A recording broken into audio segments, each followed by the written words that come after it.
Hi, welcome to the Quipster Film Review Podcast. My name is Vince Leo. I am the author of the film review website, quipster.net. I invite you to check out over 4,000 of my written reviews. You can read there anytime, quipster.net, quipster.net. While you're there, I do encourage you to check out my other podcast if you enjoy films of the 1980s. You can look for the link on that site for Around the World in 80s Movies. I just reached my 100th episode, so 100 films of the 1980s in podcast form that you can check out. Quipster.net is where to go. Today I'm going to be looking at a movie that is out in a limited selection of theaters. If you do have a theater playing this nearby, I do encourage you to go check it out. It is well worth going out of your way to see. It's called The Peanut Butter Falcon. It is a PG-13 rated film. It does have some violence and language. The runtime is a little bit over 1 hour and 30 minutes, about an hour and 37 minutes according to IMDb. Others listed as an hour and 32 minutes. Either way, Shia LaBeouf, Zack Gottsagen, and Dakota Johnson are the main players. Supporting roles go to Bruce Dern, John Hawkes, Thomas Haden Curch. You also have very small roles for Jake the Snake Roberts, Yellow Wolf, and John Bernthal. Mick Foley is also in this film for you wrestling fans. Tyler Nilson and Mike Schwartz are the directors and the screenwriters. Now, as far as what the film is about, Zack Gottsagen, he is this young man with Down syndrome. He's also named Zack in the film, although with no C in Zack. Zack is persistently trying to escape from his care facility in order to go meet his idol, this professional wrestler named the Salt Water Redneck, that's played by Thomas Haden Curch, in an old VHS tape that's decades old. The Salt Water Redneck on the tape talks about his own wrestling school that's out there in Florida. So Zack, he's hoping to fulfill his dream one day of becoming a pro wrestler himself by becoming a student in that wrestling school. Along the way, from the shores of North Carolina, Zack ends up meeting a wayward neer-do-well named Tyler. Tyler's on the run after practically destroying the business of another local crab fisherman. Meanwhile, there's this woman who works at the care facility named Eleanor. She's tasked with tracking down Zack before he gets himself into further trouble, and that leads to a conflict between Zack's quest to ultimately meet his idol and Tyler's desire to help him while also avoiding his own comeuppance, and Eleanor's quest to do what her employers are asking without making things worse for this resident that she cares for so much. Now, I don't normally go into the making of a film on this particular podcast. On the 80s podcast, I talk about that much more from a historical standpoint, but the way that this film came to fruition, I feel, is just as interesting as the film itself. This movie, in essence, is kind of like a Mark Twain story in construction, especially Huckleberry Finn. You'll find some parallels to that kind of raft adventure. It's written and directed by Tyler Nilson and Mike Schwartz. This represents their first feature film directorial effort for both of them. A lot like the quest among the certain characters to help Zack fulfill his dream of grappling in the ring, the impetus for The Peanut Butter Falcon came from the writers and directors' desire to fulfill Gottsagen's lifelong desire to be a movie star. The filmmakers had befriended the young actor while they were doing this acting workshop as part of their volunteer work in Santa Monica, California. They found Gottsagen to have quite a talent. He had been really acting since he was about 3 years old. They made this short film with him, and that brought out his desire to do more. They ended up committing to make a feature vehicle in which Zack could use that talent. They incorporated a lot of his personality into the main role. That included his love of wrestling and some of their anecdotal experiences when they were all together. They knew it would be hard to make a movie on their own with little to no experience. They had little to no money. But they had a few ideas that might work in the end. They had some friends with boats that they could probably use for free. They could film, they felt, at least in North Carolina's Outer Banks without needing to secure a film permit. In the end, that didn't work out. They ended up filming in Georgia. They had tax advantages there, and the infrastructure is really much more in place for making movies in Georgia. They would end up keeping the scope small and the cast down to a handful of roles, most of them involving Zack and this rogue that they share stories and adventures along the way. They couldn't find any takers, though, for their script. They crafted this trailer to give a better pitch for the kind of film that they were looking to make. One of the writers, Tyler Nilson, played the role that would end up going to Shia LaBeouf in that trailer. They ended up having a breakthrough. Actor Josh Brolin decided to do something for others as part of this New Year's resolution that he was doing on Instagram, and they sent a direct message to Josh Brolin. They talked about having difficulty making their film. They gave him a script to read, and Brolin liked the idea. Within a few minutes, he said that he was going to do everything he could to help them, and he even liked the script. He agreed to play the Salt Water Redneck whenever the movie was made. In the end, though, he was not able to do that because he had a commitment to appear in Deadpool 2 at the time that they were going to make this film. But due to Brolin giving the project a higher profile and ending up being able to pull some strings, Ben Foster also took an interest in helping out. He was originally cast to play that outlaw, Tyler. The producers of the film, who also worked on Little Miss Sunshine, they ended up securing the ability to shop out for additional talent, and that resulted in a pretty star-studded cast of actors who loved this script, and they also wanted to get involved.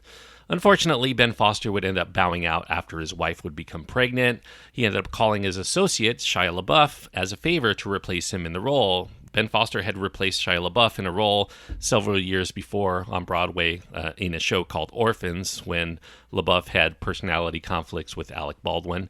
Based on the concept and who was on board, LaBeouf agreed without the need to actually read the full script, and that extended to the rest of the cast and crew. They all signed on knowing that they would get paid the minimum possible for this. They really were committed to making this reality. LaBeouf ended up spending 3 weeks working on a crab boat to try to get into the role. During that time, as he was going back and forth, he bonded with Gottsagen on this lengthy trip to and from the site. LaBeouf would famously get busted during this time for public drunkenness and disorderly conduct while he was in Savannah, Georgia, where the film was shot. And despite that mishap, this sometimes troubled actor, he does credit this experience working with Gottsagen and on this film for getting him back on the right track, at least in his mind. Ultimately, the theme of the film, which is about how friends are the family that you choose, it ends up shining through. This is a story that hinges on the friendship of this odd couple. They share that friendship eventually on their adventure. They find common bonds, their experiences they can cherish for the rest of their lives. The chemistry would also spill over off the screen, too. The cast and crew would find their own common bonds. LaBeouf and Gottsagen passed the time. They entertained themselves. They had rap battles. They checked out wrestling videos. They improvised their lines that ended up actually in the final cut.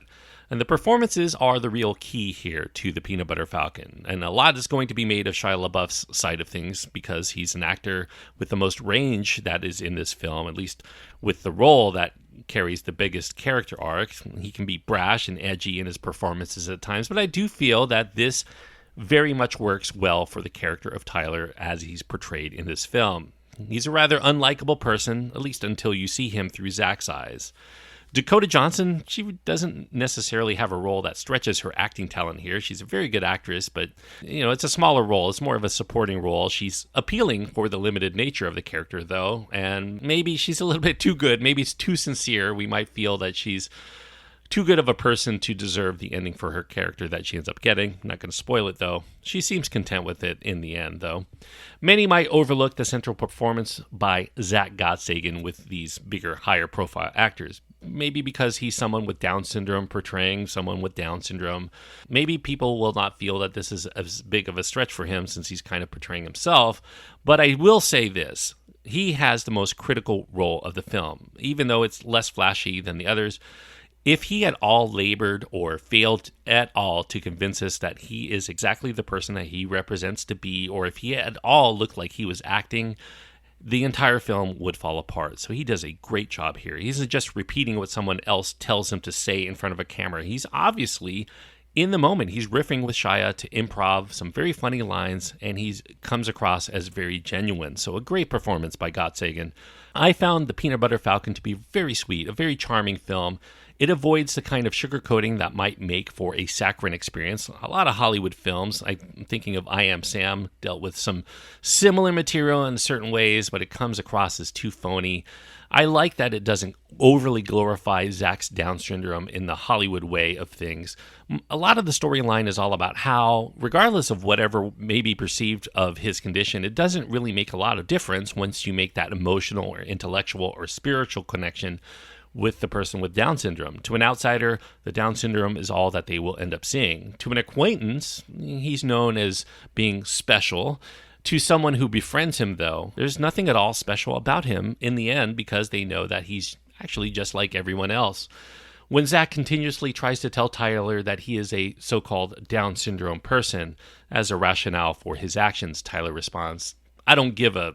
You can fill in the blank there. This is a pivotal moment in the relationship that says that Tyler is not doing what he's doing because Zack has Down syndrome, but actually despite it. As much as Zack's behavior may bug Tyler on occasion, there's something much more to him that Tyler does come to know and to like and to appreciate that makes him risk whatever it is to draw out more. And the same can be said in return because, in truth, Tyler is not exactly a good guy in all of his actions, and yet Zack sees the good within him. It's only when Zack sees that side that Tyler begins to see it in himself, and that makes him turn to be a better person, if only his past will allow him that second chance.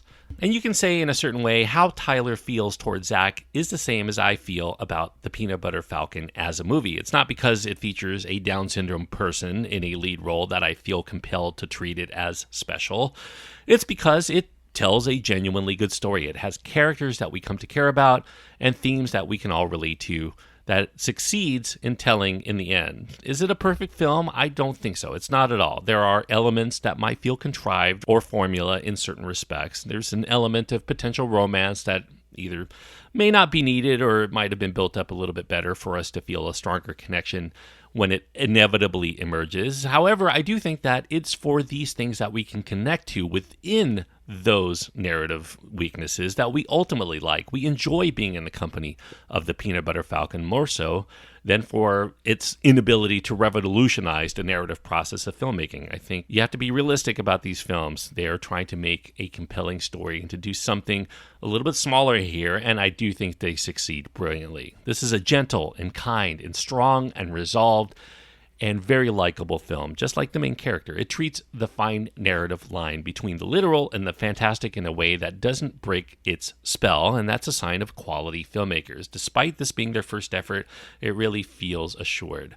The film earns its sentimentality without being overly sentimental, and once it's all done, I think it offers much more to think about than just as a feel-good experience. Whether due to a genetic condition or a few bad paths that were taken or a tragic history or the pressure to live up to the expectations of others and not succeeding. We all have our issues to wrestle with, but with the help of others who are also following along the same path, maybe we can overcome them together. And that's the best theme I can think of when drawing out from my experience of watching The Peanut Butter Falcon. So The Peanut Butter Falcon, I do highly recommend. I'm going to give it 3.5 stars out of 4. 3.5 stars on my scale means that I do think it is a good film and worth going out of your way to see if any of this sounds of appeal to you. In fact, there are very few people I wouldn't recommend this film to. This is just one of those kinds of movies that I think a lot of people will find a lot to like within and enjoy the experience. So 3.5 stars out of 4 for The Peanut Butter Falcon. Thanks everyone for listening. I hope that you enjoyed this review. If you've seen The Peanut Butter Falcon and you have your own thoughts, I do encourage you to reach out to me and let me know what you think. Whether you agree, whether you disagree, you can find my contact information at my website. That's at quipster.net. QWIPSTER.net. Until next time, thanks everyone for listening and enjoy your time anytime you get to go to the movies.